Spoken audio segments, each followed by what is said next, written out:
Il est 8h33 et vous êtes bien sur RMC et BFM TV. Bonjour Bruno Le Maire. Bonjour Pauline de Malherbe. On va évidemment parler inflation, on va parler des grands industriels. C'est ce que nous avions prévu lorsque je vous ai invité. Depuis, il y a eu bien sûr l'effroi. L'effroi à Annecy. D'ailleurs, on l'apprend ce matin, le président se rend sur place auprès des victimes. Comment vous avez vécu cette journée d'hier ? Avec énormément d'émotions, comme je pense tous nos compatriotes. Je pense d'abord aux victimes, aux enfants qui sont à l'hôpital en train de lutter entre la vie et la mort. Je pense qu'il n'y a rien de plus barbare, rien de plus insensé et rien qui heurte davantage que de s'attaquer à des enfants. Des enfants de 18 mois, de 2 ans, tout ça dépasse totalement l'entendement. Et je crois que la meilleure réaction qu'on puisse avoir, c'est celle qu'a eue ce héros, Henri, avec d'autres qui sont encore anonymes, c'est-à-dire... Henri, c'est celui qu'on appelle le héros au sac à dos. Celui qui s'est opposé avec son sac à dos. Je pense que la plus belle parole qui ait été prononcée, c'est lui qui l'a prononcée sur son compte Facebook en disant voilà, il faut prier pour les victimes, pour ceux qui ne croient pas, penser aux victimes. Je pense que c'est ce qu'il y a à faire aujourd'hui. Moi, je vais bien, mais prier pour les enfants. Voilà exactement les mots qu'il a eus. Il était en pèlerinage lui-même à Annecy. Bruno Le Maire, les réactions politiques ont été immédiates, certaines sobres et dignes, d'autres cherchant immédiatement une raison politique. Quand vous voyez quelqu'un comme Éric Ciotti de votre ancienne famille politique, qui a d'abord réagi, qui a d'ailleurs annoncé qu'il allait tenir une conférence de presse dans l'après-midi, et il a annulé, semble-t-il, en tout cas de manière concomitante, au moment où on a appris que l'assaillant se disait chrétien. Comment vous réagissez aussi à ça ? Moi, je pense que dans les heures qui suivent un tel drame, qui, je le redis, touche des enfants, et pour tous nos compatriotes, pour ceux qui ont des familles, ceux qui ont des enfants, ceux qui voient leurs propres enfants troublés, perturbés par ce qui s'est passé à Annecy, il y a un temps de décence et de silence. Aujourd'hui, ce n'est pas le moment de la politique, c'est le moment de la nation. La politique, par définition, elle divise. Il y a des convictions qui s'affrontent, ça fait partie de la vie politique et de la vie démocratique. Mais aujourd'hui, ce n'est pas le temps de la politique, c'est le temps de la nation. On se rassemble, on pense aux victimes, on pense aux familles des victimes, on pense à toutes les forces de l'ordre, les policiers municipaux, les pompiers, tous ceux qui se sont interposés. On se rassemble, on fait bloc pour tenir. On tiendra si nous sommes rassemblés et on s'affaiblira si nous sommes divisés. Donc laissons la politique de côté un instant et pensons à la nation. La question quand même du lien avec les filières d'immigration, c'est comme ça que pose la question du côté du RN. Je recevais ce matin la porte-parole du RN sur RMC qui disait oui mais enfin il n'avait rien à faire là, disait-elle, qu'il soit de quelque nationalité que ce soit, de quelque revendication que ce soit. Elle disait malgré tout il n'avait rien à faire ici, il aurait dû rester en Suède ou ailleurs. Qu'est-ce que vous répondez à ça ? Je dis qu'il y a des questions qui se posent et qu'il faudra y apporter des réponses plus tard. Et qu'il vaut mieux apporter des réponses quand on sait quelque chose. On ne joue pas avec un drame. Il y a quelques informations que l'on a. Oui, mais ces informations, elles sont très parcellaires. L'asile a été refusé il y a 4 jours. Elles sont très partielles, elles seront données déjà, au fur et à mesure. en Suède. La justice doit apporter des éclaircissements, la police va apporter des éclaircissements. Et je vais vous dire très sincèrement, je n'en sais pas plus que vous.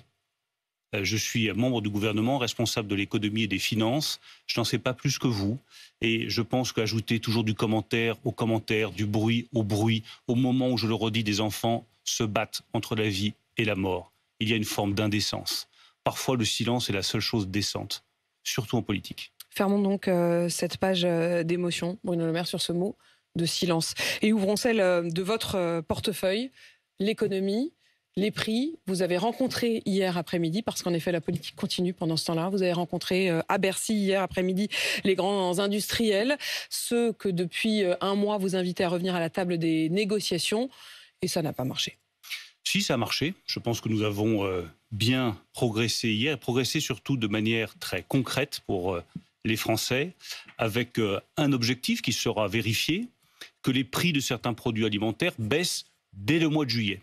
C'est-à-dire tous les prix, dont les prix sur les marchés de gros baissent, dans les rayons, ils doivent baisser aussi. Je ne dis pas que l'inflation ralentit, je dis que ces prix doivent baisser.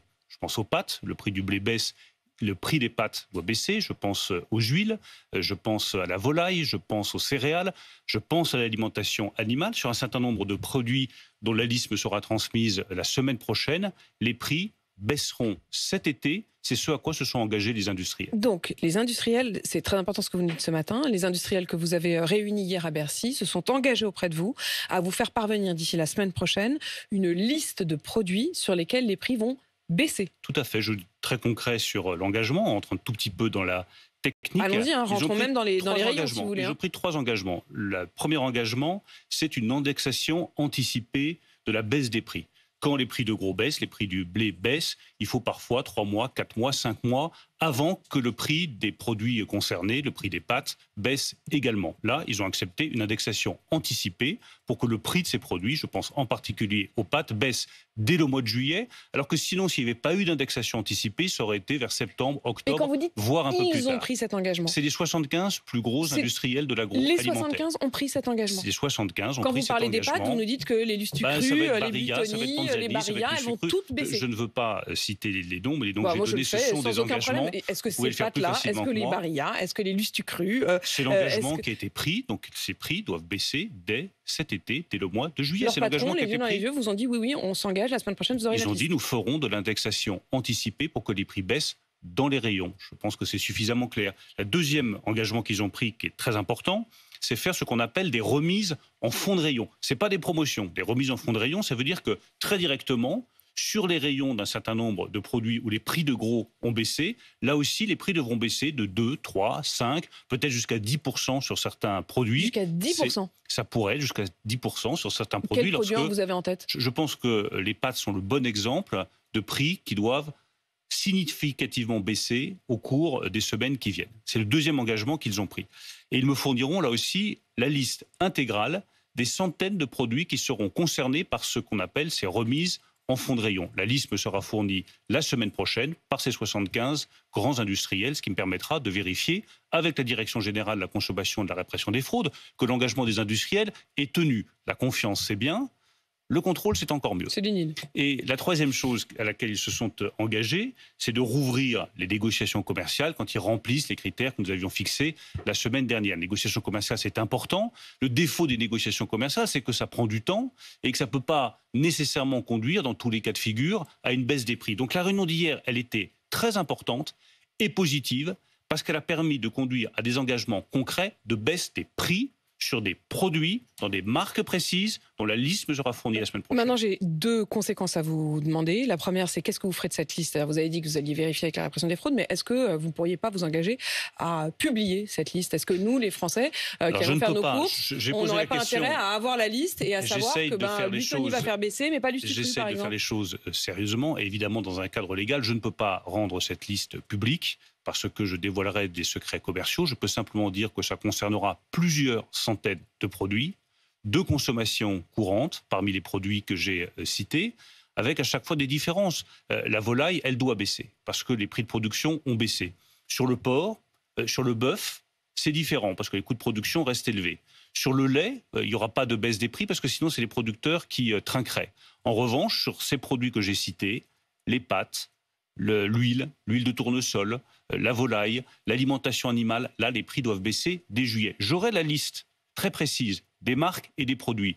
Je vérifierai grâce à la DGCCRF et les sanctions possibles restent sur la table. Et les choses sont très claires. On va revenir sur les sanctions et sur la manière dont vous le feriez ou non. Mais précisément, vous aviez dit la semaine dernière, s'ils ne jouent pas le jeu, je n'hésiterai pas à faire du name and shame. Mais à l'inverse, ce qui m'étonne, c'est que quand il s'agit au contraire de dire, il y en a qui ont joué le jeu et c'est positif, là, quand vous vous renseignez, on vous dit, vous ne pouvez pas le faire. Ça veut dire que vous n'auriez pas pu faire l'inverse. Si, vous n'auriez pas non plus pu dire, ils ne jouent pas le jeu. Si, je peux très bien donner le nom. Et d'ailleurs, la possibilité reste sur la table. S'il y a un de ces 75 industriels de l'agroalimentaire, de ces grandes multinationales, qui a des marges qui continuent de progresser et qui ne joue pas le jeu, ça veut dire qu'il ne joue pas le jeu de la lutte contre l'inflation. Donc son nom sera révélé au public. Et les choses sont très claires avec les industriels. Je leur fais confiance. D'ici la fin du mois de juin, si je vois que les engagements ne sont pas tenus, nous donnerons les noms des industriels. Mais je pars du principe qu'à partir du moment où ils ont pris l'engagement devant moi, que les choses sont très claires, qu'il y avait Olivier Grégoire, ministre des PME, Roland Lescure, ministre de l'Industrie, qui étaient présents, leur parole vaut engagement et cet engagement sera respecté. Il n'y en a pas un seul qui... C'est-à-dire que Nestlé, Coca, ils ont tous dit on joue le jeu. Ils ont tous dit on joue le jeu. Donc, il n'y en a pas un qui est resté derrière la main. Ils ont tous dit je joue le jeu, ce qui veut dire que sur les produits dont ils me donneront la liste, l'engagement de baisse des prix de 2, 5, 10% devra être respecté, que ceux qui remplissent les critères de négociation commerciale devront revenir à la table de négociation. Aujourd'hui, il y en a 2 ou 3. Il y en a au moins une quinzaine qui remplissent ces critères de réouverture des négociations commerciales. Donc il faut que ces 15 reviennent à la table de négociation. Et je le redis avec beaucoup de fermeté. Parce qu'il y en a 75 qui sont les gros groupes, il y en a 2 ou 3 qui avaient déjà joué le jeu. Exactement. Et vous me parlez là de 15. Ça veut dire qu'en fait, sur les 75, il n'y en a que 15 qui vont vraiment baisser les prix, parce qu'il n'y en a que 15 qui sont en situation de baisser les prix. Pas du tout, ça veut dire simplement que vous avez des gammes de produits et que vous avez un industriel de l'agroalimentaire qui peut faire du porc, de la volaille et du bœuf.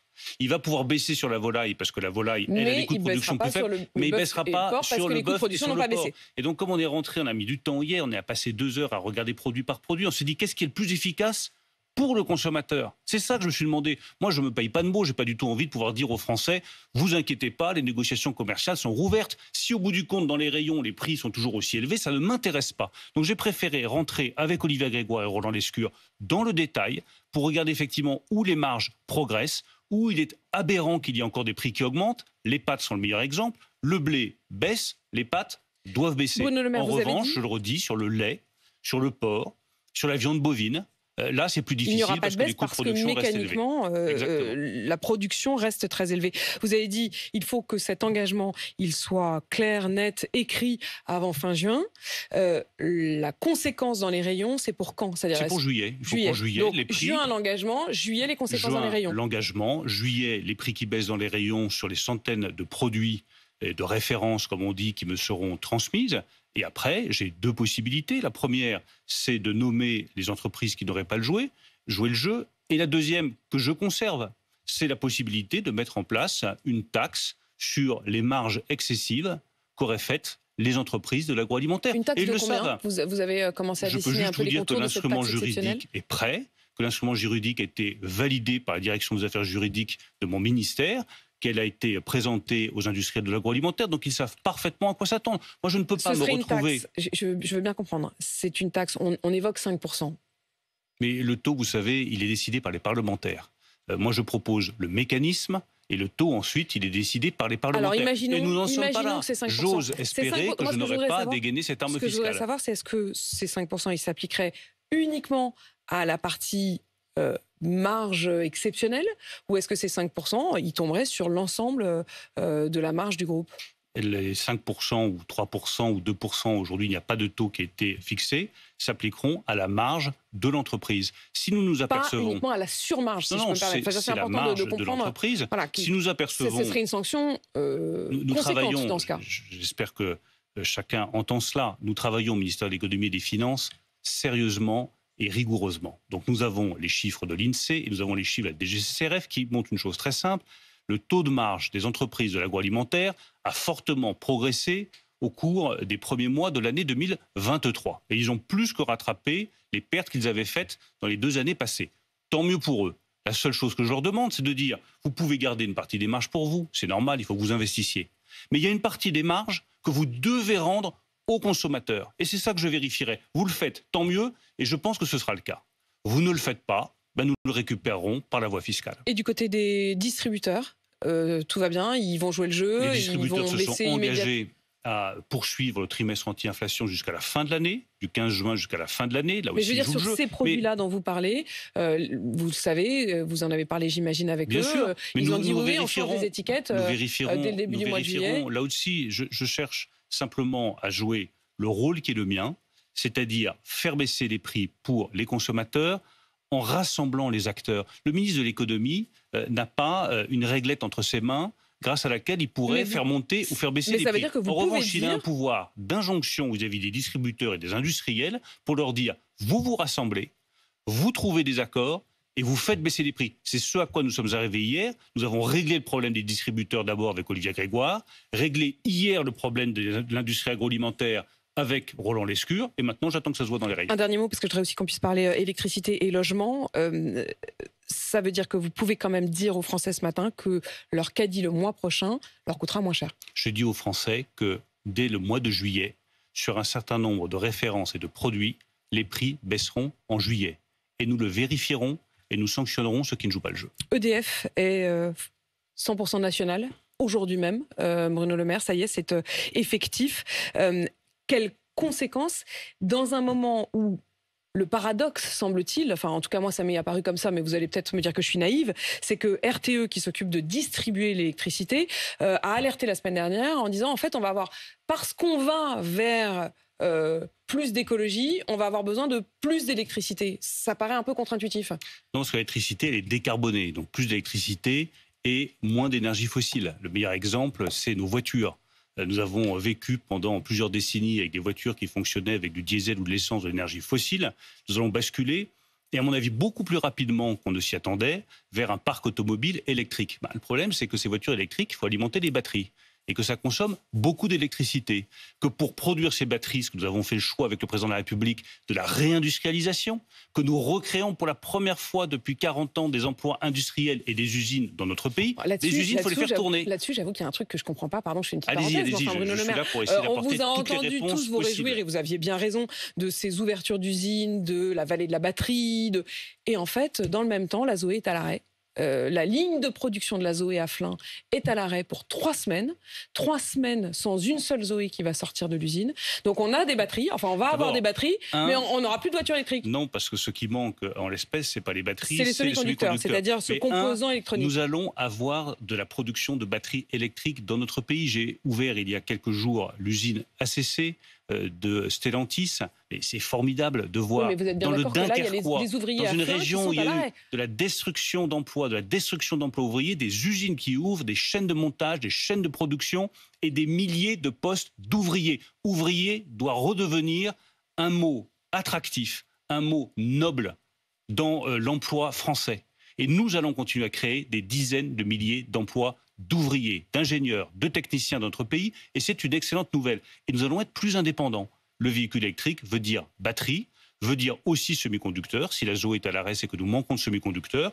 Nous avons obtenu l'extension de l'usine de Crolles à Grenoble pour avoir plus de semi-conducteurs, et je rappelle qu'une part de la production doit être réservée pour les pouvoirs publics, justement pour que, lorsqu'il y a une pénurie comme sur la Zoé, nous puissions demain fournir les semi-conducteurs à l'industrie automobile. Donc ça n'arrivera plus, cette chaîne de production ça n'arrivera tout d'un coup à l'arrêt. Et nous sommes dans cette voie de la réindustrialisation verte, qui va changer la face du pays. Notre pays s'est appauvri en fermant ses usines et en détruisant des emplois. Il va s'enrichir en se réindustrialisant et en recréant des emplois d'ouvriers et d'ingénieurs. Bruno Le Maire, la crise du logement, considérable.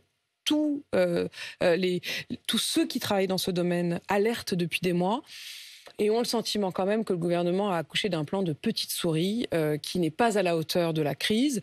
Il y a un point sur lequel, pour le coup, vous êtes aux manettes, qui est la question aussi des taxes et des niches fiscales ou non sur la location de courte durée, ce qu'on appelle Airbnb. Est-ce que vous allez restreindre la possibilité de faire ces locations de courte durée? Est-ce que vous allez vous y attaquer et permettre dans ce cas que ces logements reviennent dans le parc immobilier? Alors sur Airbnb, on s'y est déjà attaqué. On a réduit la possibilité, la durée à 120 jours. Aujourd'hui, moi, ce qui m'interroge, c'est que nous gardions une fiscalité favorable pour le Airbnb. Donc je suis ouvert à une réforme de la fiscalité sur les Airbnb pour qu'elle soit équivalente à celle d'autres logements.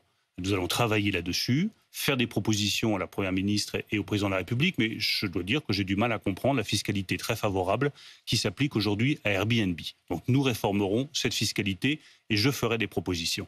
Ensuite, vous avez effectivement... C'est vraiment un terrain que vous allez attaquer. Oui, enfin, je ne vais pas attaquer, ce n'est pas le bon mot, mais la seule question, c'est celle de la justice. À partir du moment où il y a des effets d'aubaine qui sont trop importants et une fiscalité qui est trop favorable, il n'y a pas de raison de garder cette fiscalité qui conduit à des excès. J'oublie jamais que chaque euro que je dépense est un euro du contribuable, d'une personne qui a travaillé dans notre pays. Donc je veux être sûr qu'il soit bien employé. Après, vous avez le problème plus large de l'immobilier. Vous avez connu une décennie entière de flambée immobilière pour une raison qui était très simple. L'argent était gratuit. Donc vous pouviez emprunter à des taux d'intérêt très bas. Qu'est-ce qui change radicalement la donne? La flambée des taux d'intérêt, qui est liée à une politique monétaire qui nous permet de lutter contre l'inflation et contre la vie chère. Donc on se retrouve à faire une lutte vertueuse d'un côté, mais qui a des conséquences également très dures. À la fois sur le niveau d'activité, on le voit avec la récession en Europe. Aujourd'hui, il y a une récession dans beaucoup de pays européens, chez nos voisins allemands. La croissance française résiste, mais ailleurs, il y a une récession. Et on le voit sur l'immobilier. Effectivement, pour tous nos compatriotes, c'est beaucoup plus difficile aujourd'hui d'emprunter parce que les taux d'intérêt ont augmenté. Je pense que l'erreur de politique économique serait de compenser cette difficulté par toujours plus d'argent public, parce qu'on empêchera les prix de l'immobilier de baisser. Il faut qu'il y ait un ajustement et que les prix de l'immobilier baissent.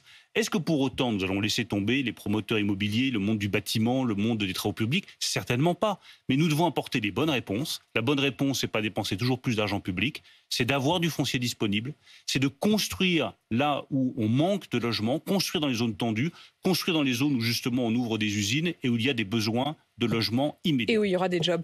Bruno Le Maire, ministre de l'économie, merci d'avoir répondu à mes questions. Il est 8h53 sur RMC BFM TV.